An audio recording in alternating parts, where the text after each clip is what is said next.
Vladimir Guerrero Jr. has spoken about the Teoscar Hernandez trade for the first time since it happened, and also about a possible extension with Toronto. Not sure what'll happen on that front, but winning heals all wounds. And the Rogers Center's dimensions have been leaked, so it's safe to say we'll see a lot of home runs this year. And finally, a blockbuster trade went down between the Marlins and the Twins, so you won't want to miss this episode of Jay's Digest.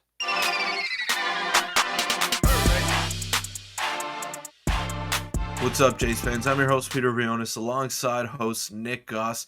I want to thank you all for the support that we've been getting. It's been unreal. And we have a lot to get into today surrounding the Jays, surrounding baseball in general.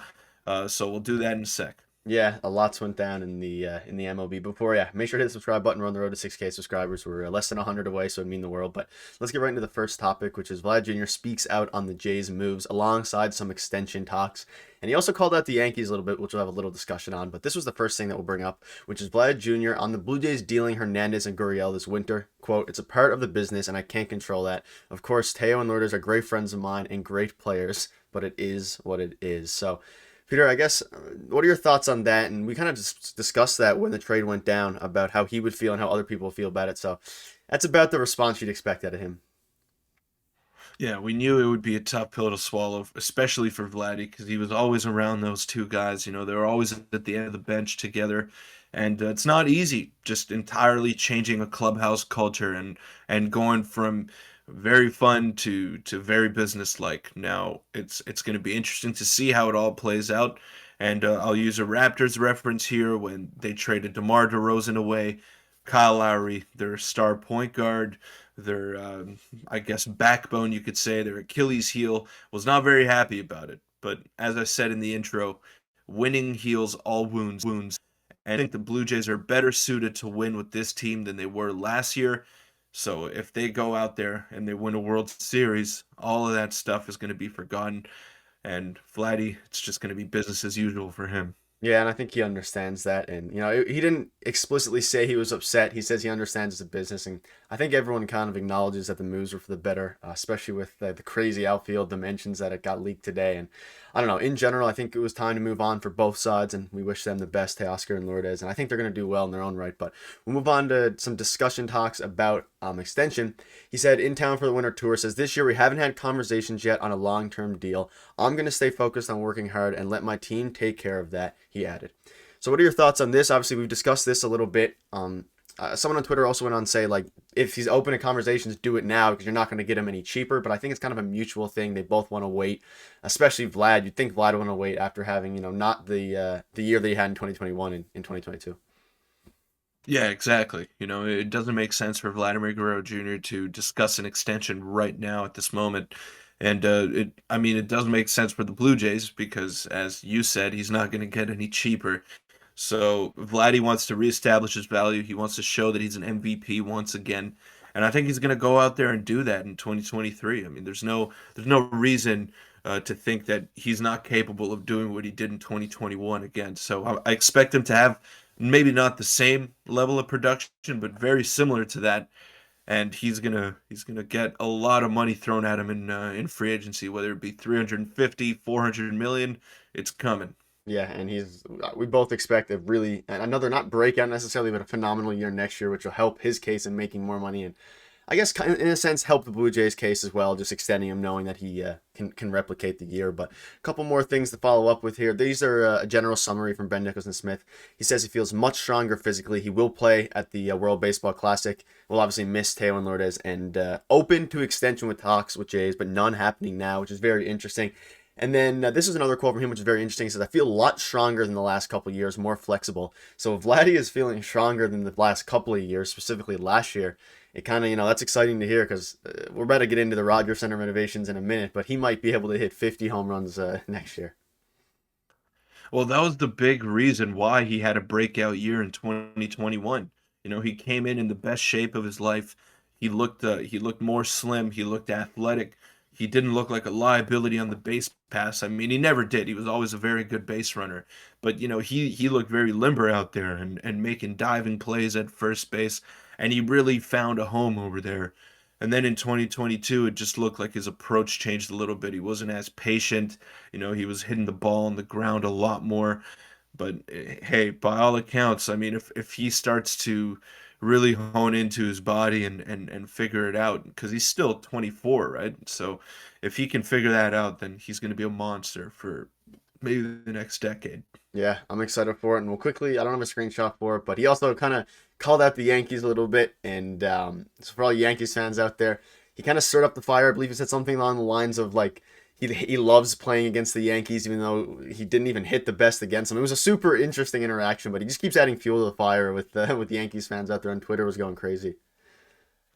Yeah, it was funny to see, and I saw this one handpicked stat on Twitter that Vladdy after April 14th against the Yankees had like a 700 OPS, Yeah, but they it's didn't obscene. include the game that he hit 3 home runs and a double, so that kind of skewed it in his favor. But probably the easiest team to play last year was the Red Sox. But hey, if Vladdy hates the Yankees, I think that's a good thing. Yeah, we'll ride with whatever Vladdy says. But let's get into the next topic, which is about massive Rogers Center update. So obviously the dimensions were leaked recently, a couple hours ago actually. So we'll pop that up right now. Rogers Center is going to be an even more hitter-friendly park moving forward. So the right center field alley is moving in from 375 to 357 feet. LCF down to 366 and center field down to 397 with the line staying the same. These are some massive, massive changes. And Peter, what are your thoughts on that before we get out some screenshots? These are like a little league ballpark dimensions. Seems like. Yeah, that's crazy. I mean, there's no part of the ballpark now that's 400 feet, so it does really feel like a minor league stadium, which is going to be interesting to see with all the big home run hitters on the Blue Jays. I feel like Teoscar Hernandez might have hit 58 home runs if he was still on this team, but I'm excited. I'm excited to see what the new renovations look like, and honestly, I think the Rogers Center, they're just buying time until the new stadium is built for the Blue Jays, like maybe in another 20 years or something. But this is a great piece of news for the Blue Jays in this new exciting season that they're about to have. So it's just all coming together at the right time. I'm excited to see what they do in this stadium. Yeah, it's definitely gonna make the watching the games more fun and fun watching the games in person as well with the crazy outfield. But they also wanted to clarify. He says the Blue Jays PR rep asked me to clarify that the wall height will factor in, adding it's not going to be Yankee Stadium in right field. They also say they'll share the most up to date plan with the public next month, which we'll be sure to cover. But it's kind of funny that they had a Blue Jays PR guy reach out to Scott Mitchell to clarify that it's not going to be Yankee Stadium in right field. So maybe I'm assuming the height is going to be taller of the walls, even though it's really far in, is my best guess. But do you have any thoughts on the Yankee Stadium reference? Because a lot of Jays fans used to get upset with those short wall home runs in Yankee Stadium. Well, I know Yankee Stadium is like 314 to right, if I'm not mistaken. So uh, the Jays, it's 328 on the corners. So it's still 14 feet further, and probably I wouldn't say like a 10-foot wall, but something similar to that. But it's still gonna be a bandbox for those power hitters that the Jays have. Yeah, it's gonna be pretty funny to see. We have a couple other screenshots here from Chris Black. He goes, "It's not just lefties who will benefit from the short power alley. We all saw what Bo and Vlad did in Dunedin, right? Kind of talking about how they're gonna do great next year. And then finally, the Blue Jays witnessed firsthand the kind of monster outputs they put up offensively at TD Ballpark in Dunedin and decided to recreate it permanently at Rogers Center, which is pretty funny. Obviously, that's probably wasn't their goal, but it kind of it might work out that way. And we're probably going to be seeing a lot of not really. It's a very hitter friendly ballpark now, as opposed to any pitcher friendly any ballpark. Yeah, it's always been a hitter-friendly Yeah, ballpark, but now you're moving the fence in, and it's gonna be home runs galore. If you're a betting man, like the Gate 14 podcast said, take the over on every single Toronto Blue Jays game. That's my one piece of advice for you, and shout out to Gate 14 as well. yeah. Take the over on those, and be interesting to see. But let's get into the last topic. We'll discuss this for a minute or two, which is the blockbuster trade that happened yesterday afternoon revolving Pablo Lopez. So obviously it's a Jays target off the board, unfortunately. And here's the full trade: Marlins received Luis Arias. Twins received Pablo Lopez, Jose Salas, and Brian Churio. Peter, I'll get your quick thoughts on the trade. Very interesting trade. Maybe what team came out better, but unfortunately Pablo Lopez will not be a Blue Jay. But the Twins got him to fortify their rotation. I think the Twins win this trade hands down. Luis Arias is a good hitter, not much power though. You know, he won the batting title. I don't know how much value batting average still has in today's game. It's not really a huge component when evaluating a player, but yeah, he does not have much power. He does hit from the left-hand side, and a big point of emphasis this offseason for the Marlins was to improve their lineup and surround Sandy Alcantara, Jesus Luzardo, and a lot of their pitching prospects with offensive talent, and they've done that. But to give up your fourth ranked prospect, a pretty good starter in Pablo Lopez, not anything special. You know, he's probably going to be a 3.5 to 3.7 ERA type guy, and there's nothing wrong with that. You know, the Twins needed to fortify their rotation. They did that. They think their lineup is good enough with Carlos Correa, Byron Buxton, and I agree with them. I think if those guys stay healthy, their lineup is good enough, and now their pitching staff is good enough to maybe make a run at the playoffs.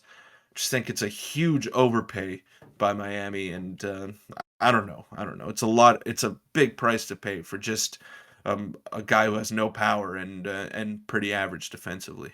Yeah, we'll see how it works out. I also agree. I think the Twins definitely made out better there, especially just because of the prospects. But a bit unfortunate the Jays weren't able to get Pablo Lopez. But I don't know. I guess it just wasn't meant to be, and we'll rock with our fifth starter in Kikuchi and Mitch White. But that'll wrap up the video. Let us know what your thoughts are on all the moves that went down, and we'll see you guys in tomorrow's video. Thanks.